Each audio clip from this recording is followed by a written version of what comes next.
اب آتے ہیں استاد کی طرف.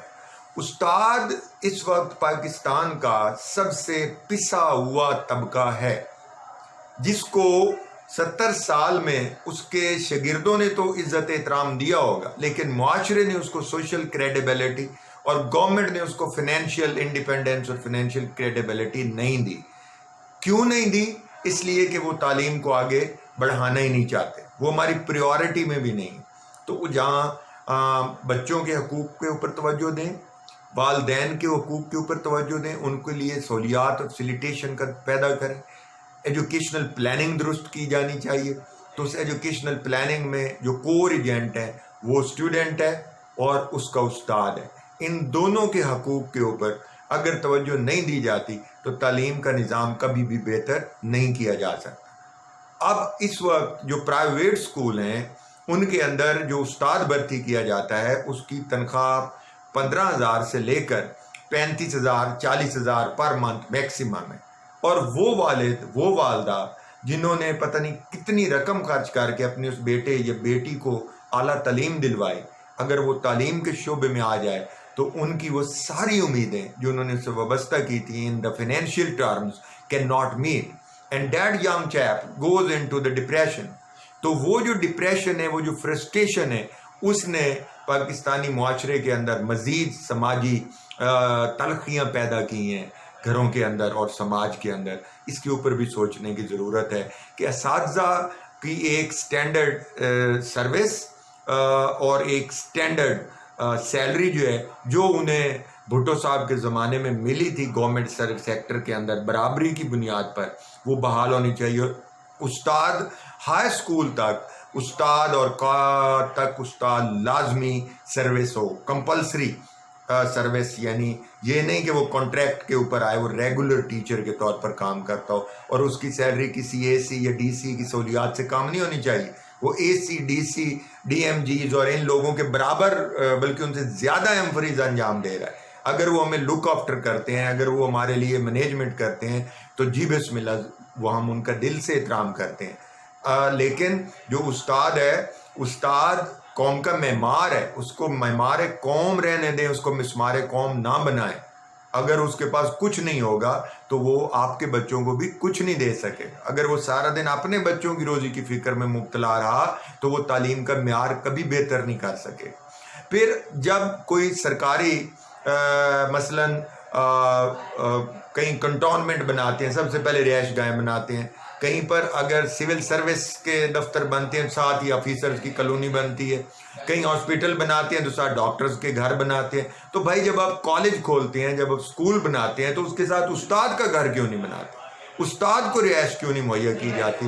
تو استاد کو بھی رہائش مہیا کریں تاکہ استاد وہاں عزت احترام سے رہ سکے اور اس کے اندر سے وہ کچھ بچا سکے اور وہ اس کو اپنے بچوں کے لیے اور اپنی ذات کی بہتری کے لیے، اور اسی ادارے سے اٹھ کر وہ کلاس روم تک آئے گا تو اس ادارے کو زیادہ بہتر طریقے سے اون کرے گا.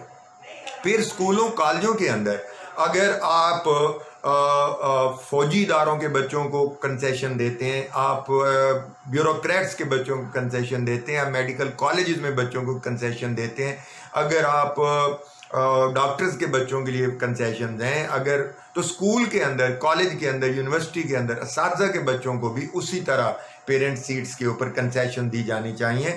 تو اور کچھ دی ہوئی ہیں، بہت سارے اداروں نے دے رکھی ہیں، لیکن ان کو یونیفارم صورت میں پھیلانے کی ضرورت ہے. پھر جو لینگویج میڈیم آف انسٹرکشن ہے انگلش، وہ سب سے بڑی رکاوٹ ہے ہمارے نظام تعلیم میں بچوں کے آگے بڑھنے میں. 10ویں جماعت تک آپ بچوں کو پڑھاتے ہیں اردو میں رورل ایریاز میں، پھر وہ ایک دم ایف ایس سی میں آتے ہیں تو انگلش سٹارٹ ہو جاتی ہے اور اس کی وجہ سے ایف ایس سی کا امتحان انگریزی زبان کی وجہ سے پاس نہیں کر پاتے اور ہزاروں لاکھ بچے ڈراپ آؤٹ ہو جاتے ہیں یا وہ کسی اور شعبے میں چلے جاتے ہیں جو ان کا خواب ہوتا ہے وہ پورا نہیں ہو سکتا. تو انگریزی نظام تعلیم اگر میڈیم آف انسٹرکشن رکھنا ہے تو اسے ہمیں کلاس 1 سے لے کر ہائر سیکنڈری اسکول تک compulsorily without any discrimination of rich and poor والی بات جو ہے وہ ختم کر دیں. ملک سے ملک کے بچوں کو ایک سمجھیں، ملک کے بچوں کو ایک جیسی یونیفارم پہنائیں، ملک کے بچوں کو ایک جیسا ہونے کا احساس دلانا بہت ضروری ہے نظام تعلیم کے اندر.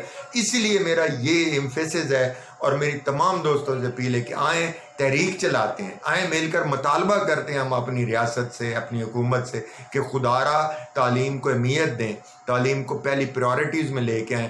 اس کا بجٹ جو 4% کا آ گیا ہے اس تک تو بجٹ مخصوص کریں نا، اور جہاں اسکول کھولیں وہاں استاد کا گھر بنائیں، جہاں کالج کھولیں اس کو اچھی کنڈیشن میں مینٹین رکھیں، 2 ٹائم کی کلاسیں لگائیں، بچوں کی جو تعداد اسکولوں سے باہر ہے ان کو کمپلسریلی کسی آئین کے قانون کے مطابق والدین کو مجبور کریں کہ وہ بچہ اسکول کے اندر لیں، پھر فیس کو کم کریں، تھوڑا سا بجٹ سیکریفائز کر دیں تعلیم کے لیے۔ تمام پاکستان کے سول ملٹری ادارے اگر تھوڑی سی بھی تکلیف گوارا کر لیں اور 1 یا 2% بجٹ وہاں سے تعلیم کے لیے دے دیں گے تو انہی کے لیے یہ مین پاور زیادہ باشعور ہو کر اوپر آئے گی، زیادہ بہتر طریقے سے چیزوں کو سمجھے گی۔ اس کووڈ-19 میں آپ دیکھ لیں کہ اگر ہماری آبادی پڑھی لکھی ہوتی تو آج ہم ان نتائج کا سامنا نہ کر رہے ہوتے جس کا ہم کر رہے ہیں، کہ کس طرح تاجر اگر پڑھا لکھا ہوتا تو وہ یہ نہ کہتا کہ میری دکان کھولیں، یا میں SOP پہ عمل کرتا ہوں، میں یہ کرتا ہوں، میں وہ، اور ان کی وجہ سے ہم نے آج کتنا خمیازہ بھگتا ہے۔ یہ تعلیم کی کمی کا نتیجہ ہے، اور ملک میں جو اخلاقی، سماجی، معاشی انعطاف پذیری ہے یہ بھی تعلیم کی کمی اور تعلیمی جو کوالٹی آف ایجوکیشن ہے اس کے نہ ہونے کی وجہ سے، اور جو فریگمنٹیشن ہے وہ امیر غریب مدارس سب کو نیشنلائز کر کے ان کو ایک تعلیمی کریکولم دے کر FSC تک، پھر آگے جو جی چاہے آپ ان کے لیے نظام وضع کریں۔ اس پر ڈیبیٹ ہو سکتی ہے کہ وہ کیسا ہونا چاہیے۔ اگلی قسط میں پہلے یونیورسٹیز پر بات کریں گے اور پھر اس سے آگے صحت پر بات کریں گے۔ اپنا اور اپنے اہل خانہ کا بہت خیال رکھیے گا۔ اللہ حافظ۔